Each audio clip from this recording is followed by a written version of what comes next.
This video is on chapter 3, and basically the information I want you to learn or to study in this chapter starts talking about methods of child study. One thing I want you to be very comfortable with and to really concentrate on is child study, and it's really broken down into two different areas: experimental and naturalistic. Experimental child study is when you sit a child down and you ask them particular questions and they're supposed to answer in particular ways.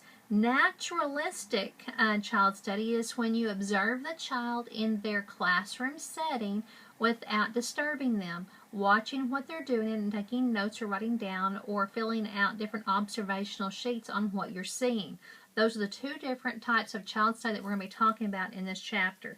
Now, there's lots of different ways that you can record information when you're observing or trying to collect information on a child.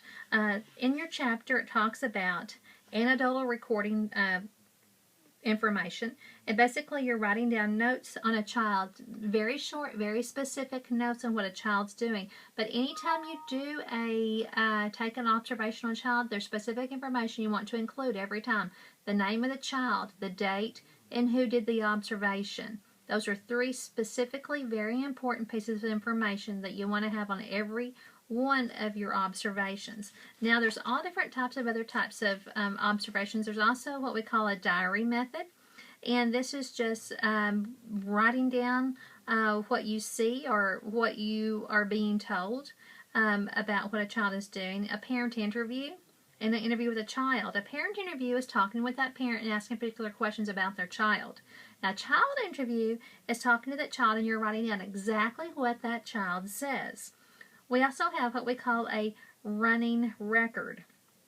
A running record is usually has to do with a period of time, and you started at a particular time, like 10 or 10 o'clock in the morning. You're going to run through 10 or 10:30, and you're going to say between this time and this time, this is what happened only during that specific time. Where when we go back to anecdotal notes, it can be about any particular time during the day, but a running record, or what we call a time sample, is just you're going to write down everything you see or what is happening with a child during that specific time during the day. And these are all different ways of learning about and recording information on children. Now, there's more ways that are out there, but these are the ones we're just talking about in this chapter. There's checklists and there's child inventories that you can do, but we're just focusing on these for this chapter about learning these. Now, something else that talks about in this chapter is professional ethics.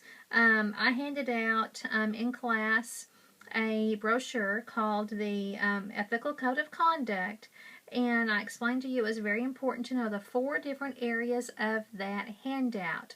We have to make sure that we have responsibilities towards the children, towards their families, towards our coworkers or colleagues, and towards our community.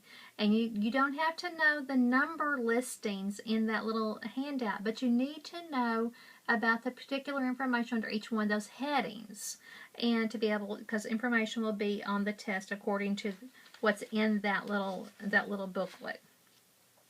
That's all the information that I wanted to cover over chapter 3. Now, before I end here, when you do observations of children, it's very important to write down what you see, not what you think. And we're going to talk about that as we go throughout and learn more about how we interview, how we question children, and how we learn about children.